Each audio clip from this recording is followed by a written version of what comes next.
കരിനീല കണ്ണഴകേ.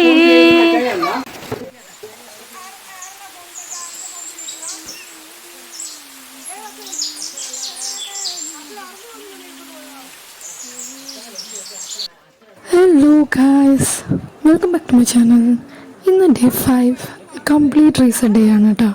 അതായത് ഫങ്ഷനൊക്കെ കഴിഞ്ഞ് നമ്മളിതെല്ലാം ഇനി തിരിച്ച് ഇങ്ങനെ എന്താ പറയുക കംപ്ലീറ്റ്ലി തിരിച്ച് വരുന്ന ഒരു സമയം. അങ്ങനത്തെ ഒരു ഡേ ആണ് കേട്ടോ ഇന്ന്. വെറുതെ എല്ലാവരും ഒരുപാട് പണിയൊക്കെ ഉണ്ടായിരുന്നു. മാക്സിമം തലേന്നൊക്കെ തന്നെ ഒതുക്കിയൊക്കെ വെച്ച് നല്ലൊരു ഡേ എൻജോയ് ചെയ്യാമെന്ന് വിചാരിച്ച് വെറുതെ ഇരുന്നൊരു സമയം കേട്ടോ. ഒരുപാട് വെറുതെ ഇരുന്നു, കുറച്ച് വേറെ കാര്യങ്ങളൊക്കെ ചെയ്തു. ഇങ്ങനെ ഇരുന്നൊരു ദിവസമാണെന്ന്. ചുമ്മാ ഇങ്ങനെ നൈസ്ലി പോയൊരു ദിവസമാണ് കേട്ടോ. അപ്പോൾ രാവിലെ തന്നെ ബലൂൺ പൊട്ടിക്കുന്ന ഒരു ചടങ്ങുണ്ടല്ലോ, നമുക്ക് ഇഷ്ടംപോലെ ബലൂൺ ഉണ്ടായിരുന്നു. അപ്പോൾ ബലൂണൊക്കെ എന്തെങ്കിലുമൊക്കെ ചെയ്യണ്ടേ. അപ്പോൾ അതിനകത്ത് മീനൊക്കെ സീക്വൻസ് ഉള്ള ബലൂൺ ഉണ്ടായിരുന്നു കേട്ടോ. അപ്പോൾ ഈ ബലൂൺസിലൊക്കെ ഇപ്പം ഇങ്ങനെ കെമിക്കൽസ് ഉണ്ടാവാറുണ്ട് എന്ന് പറയാറുള്ളത് കൊണ്ട് തന്നെ ഞങ്ങൾ ഇവനെ അധികം ഇങ്ങോട്ട് തൊടിയിച്ചില്ല. പക്ഷേ ഇവന് ബലൂൺ കാണുമ്പോഴേക്കും ഒരു ചാട്ടം കൂടുതലാണ്. അങ്ങനെ ബലൂണിൻ്റെ പുറകെ ഓടിക്കളിക്കായിരുന്നു കേട്ടോ. അപ്പം ഇവന് ഈ ബലൂണിനേക്കാളും കഷ്ടമാണ് ഈ മഴ പെയ്യുമ്പോൾ ഇവൻ്റെ വിചാരം ഈ ചെയിൻ ഇട്ടിട്ടില്ലേ, ഈ ചെയിനിൽ നിന്ന് വെള്ളം ഈ ടാപ്പിൽ നിന്ന് വെള്ളം തുറന്നു വീഴുന്നത് പോലെയാണെന്നാണ് ആളുടെ ഒരു ധാരണ. അതുകൊണ്ട് തന്നെ ഇതിൻ്റെ അടിയിൽ കുപ്പിയൊക്കെ വെച്ച് നിൽക്കുകയാണ്. കുപ്പി ഉണ്ടായിരുന്നു കേട്ടോ ആദ്യം കയ്യിൽ, അതൊക്കെ വെച്ച് നിൽക്കുകയാണ് ഈ വെള്ളം പിടിക്കാൻ. അപ്പം എന്നിങ്ങനെ ഭയങ്കര ലേസി ആയിട്ട്, എന്നാൽ ലേസി അല്ലാതെ ഉണ്ടായിരുന്ന ഒരു ഡേ ആയിരുന്നു ഞാൻ പറഞ്ഞില്ലേ. അപ്പോൾ ആദ്യം തന്നെ ഭാവിക്ക് പാല് കൊടുക്കുകയാണ് കേട്ടോ. പിന്നെ അമ്മ ഇന്നലത്തെ കാര്യങ്ങളൊക്കെ പറഞ്ഞുകൊണ്ടിരിക്കുകയാണ്. ഞങ്ങളെല്ലാവരും അതിനെക്കുറിച്ച് തന്നെ ഡിസ്കസ് ചെയ്തുകൊണ്ടിരിക്കുകയായിരുന്നു.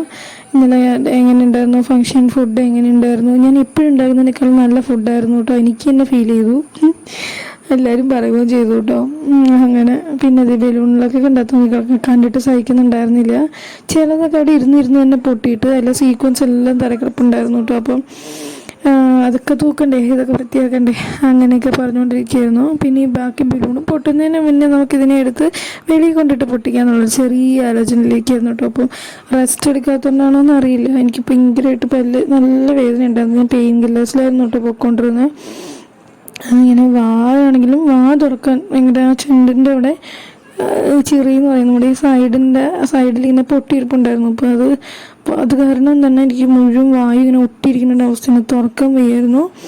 അങ്ങനെ ഇരിക്കുമായിരുന്നു കേട്ടോ. അപ്പം പിന്നെ വാവേനെ നൂല് ബലൂണൊക്കെ കൊടുത്ത് അഡ്ജസ്റ്റ് ചെയ്തൊക്കെയാണ് നിർത്തിയത്. പിന്നെ ഞങ്ങൾ ബലൂൺ പൊട്ടിക്കുന്ന വീഡിയോസൊക്കെ ഒന്ന് സ്ലോമോ എടുക്കാമെന്നൊക്കെ വിചാരിച്ചിട്ട് ആ പരിപാടികളിലൊക്കെ പൊയ്ക്കൊണ്ടിരിക്കുന്നുണ്ട്. അപ്പോൾ ബലൂൺ ഞാൻ പറഞ്ഞില്ലേ, ബലൂൺ എന്നും ഒരു ഇങ്ങനെ സ്ലോയിലൊക്കെ പൊട്ടുന്ന കാണാൻ നല്ല രസമല്ലേ.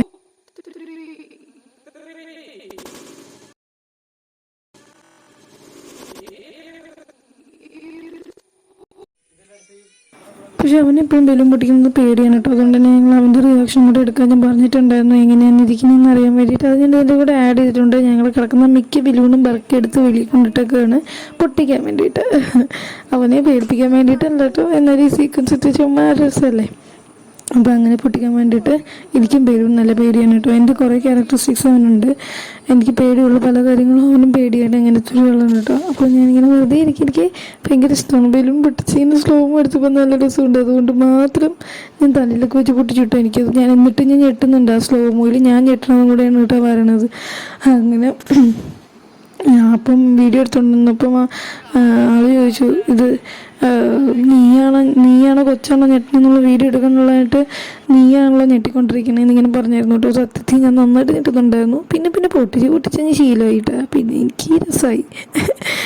അവ എല്ലാത്തിലും മേടിക്കുന്നുണ്ടായെന്ന് വെച്ചാൽ അച്ഛൻ്റെ ഇരിക്കുന്നുണ്ടെങ്കിൽ പിന്നെ അവൻ്റെ റിയാക്ഷൻ ഇങ്ങനെയായിരുന്നു. അവൻ കൂളായി കേട്ടോ ആ കാര്യത്തിൽ. പിന്നെ അതിനെ നിർബന്ധിച്ച് പേടിക്കുന്ന കാര്യങ്ങളിൽ നിന്ന് ഒഴിവാക്കാൻ വേണ്ടിയിട്ട് നിർബന്ധിച്ച് അവനെ എൻ്റെ മുട്ടിക്കൊണ്ട് നിർത്താറില്ല.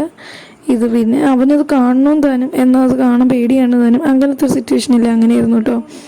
പിന്നെ ഇത് ഇങ്ങനെ ഇരുന്ന് ബാക്കി ബലൂണെല്ലാം കൂടി ഞങ്ങൾ പിന്നെ ഈ കാറ് നമ്മൾ OLX-ന് മേടിച്ചു തന്നെ കേട്ടോ. ഇപ്പോൾ കാറിൽ ഇങ്ങനെ ബലൂണൊക്കെ വെച്ച് ഡെക്കറേറ്റ് ഒക്കെ ചെയ്താന്ന് നമ്മളിങ്ങനെ പറയുമായിരുന്നു. ഇങ്ങനെ ഡെക്കറേറ്റ് ചെയ്ത് അവനെ തലേന്ന് രാത്രി കൊണ്ടുവരേണ്ടതായിരുന്നു.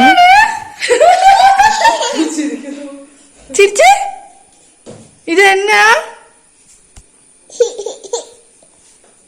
അപ്പോൾ സീക്വൻസിൽ നിന്ന് പൊട്ടിയ സാധനങ്ങളൊക്കെ ചുമ്മാ ചേച്ചിയുടെ നെറ്റി കൊണ്ടിട്ട് കൊടുത്ത് പൊട്ടെന്ന് ചോദിച്ചിട്ടാണ് കേട്ടോ അവനിങ്ങനെ ചെയ്യണേ. അപ്പോൾ പൊട്ട വെച്ച് കൊണ്ടിട്ട് കൊടുത്ത് അത് നോക്കി ചിരിച്ചുകൊണ്ടിരിക്കുകയായിരുന്നു. അപ്പോൾ നമ്മൾ കാറിൽ നിന്ന് ഇങ്ങനെ തലേന്ന് ഇങ്ങനെ കൊണ്ടുവരാമെന്നുള്ള കാര്യം ഇങ്ങനെ സംസാരിക്കുമായിരുന്നു കേട്ടോ. സത്യം പറഞ്ഞാൽ അത് നല്ലൊരു ഐഡിയ ആയിരുന്നു. പക്ഷെ അന്നേരം അങ്ങനെ ഒരു ചിന്താഗതികളൊന്നും ഉണ്ടായില്ല. സത്യത്തിൽ ഫുഡ് ഉണ്ടാക്കി തന്നെ കഴിഞ്ഞപ്പോഴേക്കും ഇറങ്ങാനുള്ള ടൈം, വീഡിയോ എല്ലാം കൂടെ ഒട്ടും ടൈം ഉണ്ടായിരുന്നില്ല. എല്ലാത്തിലും മാനേജും ചെയ്യണമായിരുന്നല്ലോ. ശരിക്കും ഇങ്ങനെ ഒരു ഐഡിയ തലേന്ന് നിന്നിരുന്നെങ്കിൽ നല്ലതായിരുന്നു എന്ന് ഞാൻ വിചാരിച്ചായിരുന്നു കേട്ടോ. പിന്നെ കണ്ടില്ലേ, ഞാൻ പൊട്ടിച്ച ബലൂണിൻ്റെ മിനുക്കുകളാണ് അവിടെ മുഴുവൻ കിടക്കുന്നത്.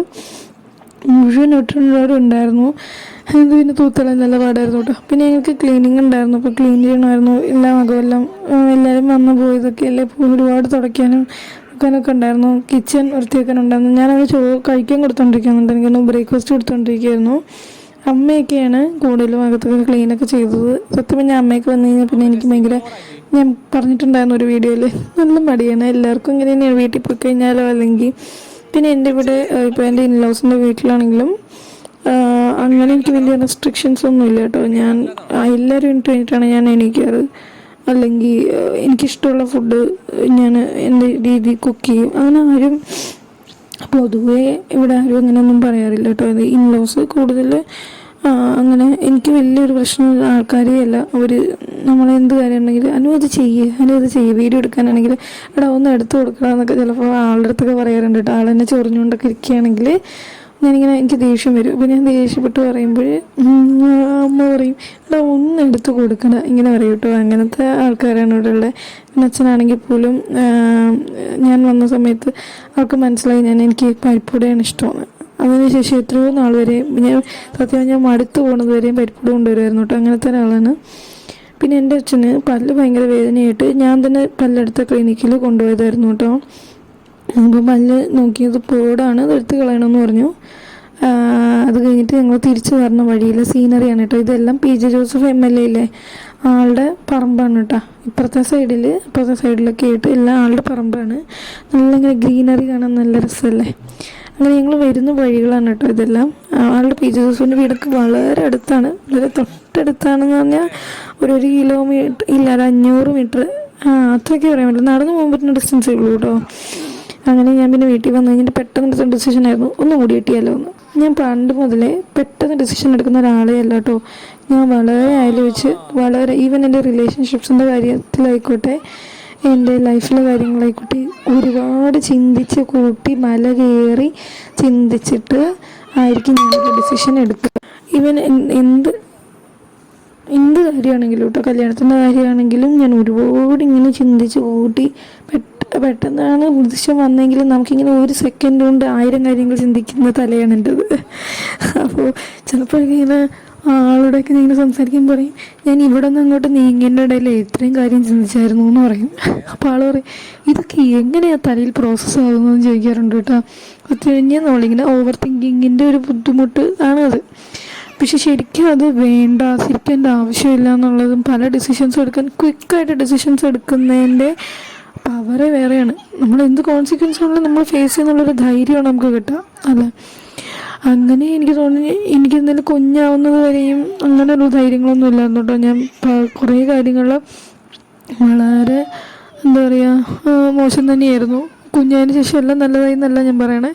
കുഞ്ഞതിന് ശേഷം എല്ലാം ചെയ്യാനൊരു ധൈര്യം, എല്ലാവരോടും എന്തും പറയാൻ ഒരു ധൈര്യം. പണ്ടൊക്കെ ഞാൻ നമുക്കിങ്ങനെ ഒരു ഹെസിറ്റേഷൻ ഉണ്ടായിരുന്നു ഒരു കാര്യം പറയാനോ എന്തിനും. ഇപ്പം മുഖത്ത് നോക്കിയത് പറയാനൊരു ധൈര്യം വന്നത് എനിക്ക് കുഞ്ഞതിന് ശേഷമാണ് കേട്ടോ. ഇങ്ങനെ തന്നെ ഇവിടെ ആണെങ്കിൽ ഇപ്പം അമ്മയൊക്കെ ചുരിദാർ ഇടുന്ന ആൾക്കങ്ങനെ വലിയ പ്രായമൊന്നുമില്ല, പക്ഷെ ആൾ ചുരിദാർ ഇടില്ല. എൻ്റെ നാത്തൂനാണെങ്കിൽ വലിയ പ്രായമില്ല. ഇങ്ങനെ നമ്മളിടുന്ന പോലത്തെ ഡ്രസ്സ് ഇട്ടുകൊണ്ട് നടക്കേണ്ട സമയത്ത് ആൾ ചുരിദാർ വലിച്ചിട്ട് നടക്കുന്നൊരു കാലം, എന്നാൽ അമ്മ സാരി ഉടുക്കുന്നൊരു കാലം, അങ്ങനത്തെ ഒരു കാലമാണ് കേട്ടോ ഇവിടെ.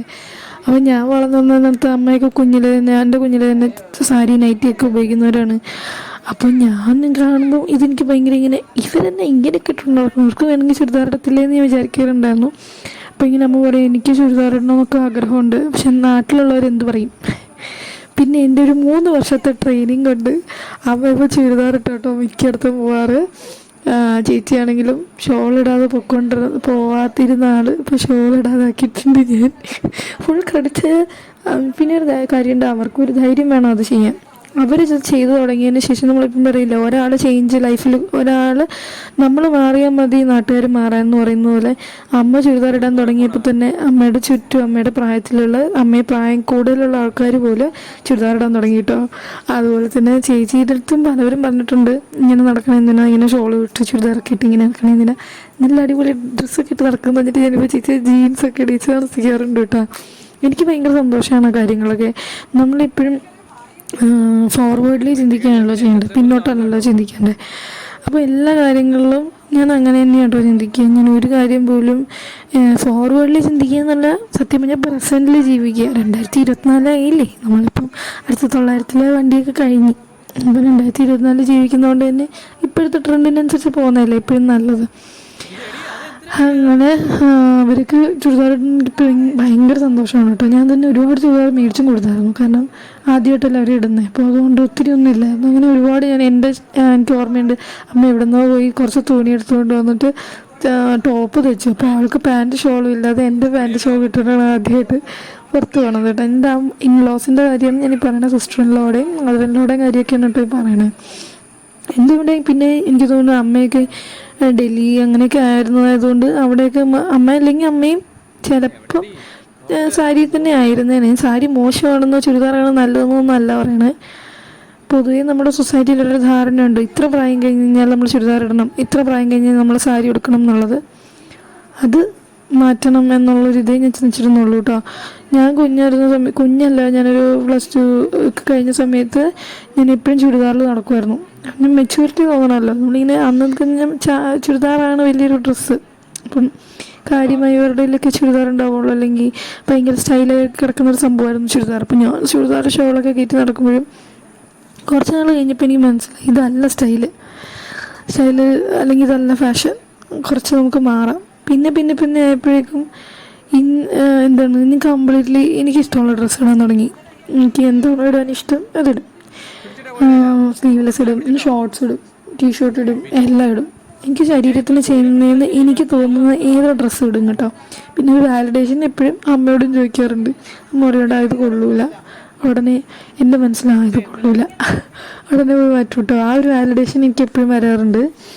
മുടി വെട്ടാനാണെങ്കിലും മിക്ക കാര്യങ്ങൾക്കും, എൻ്റെ ലൈഫിലെ പകുതി മുക്കാൽ കാര്യങ്ങൾക്കും അമ്മയുടെ ഒരു വാലിഡേഷൻ എനിക്ക് വേണം കേട്ടോ. ഞാൻ പണ്ട് അമ്മ പറയുമായിരുന്നു, ഞാൻ പുറകെ നടന്ന് പഠിക്കുന്ന കാര്യം ചോദിക്കുന്നത് വരെ ഞാൻ അമ്മയുടെ പുറകെ നടക്കുമായിരുന്നു. അങ്ങനെ ചോദിച്ചായിരുന്നു പഠിച്ചോണ്ട്. അതായത് ഞാൻ പഠിച്ചൊരു കാര്യം ഞാൻ പഠിച്ചു എന്ന് എനിക്ക് ഉറപ്പ് വരുത്തണമെങ്കിൽ അമ്മയടുത്ത് ഞാൻ ബുക്കും കൊണ്ടുപോയി അമ്മ എൻ്റെ അടുത്ത് ചോദിക്കണമായിരുന്നു.